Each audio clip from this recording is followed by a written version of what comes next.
எந்தன் வாழ்க்கையின் அர்த்தம் சொல்ல பூக்களின் வண்ணம் கொண்டு பிறந்த மகளே என் மகளே.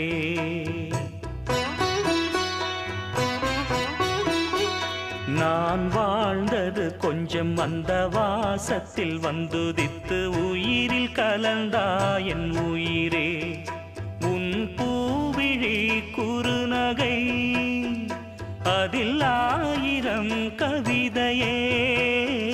எந்தன் வாழ்க்கையின் அர்த்தம் சொல்ல பூக்களின் வண்ணம் கொண்டு பிறந்த மகளே என் மகளே.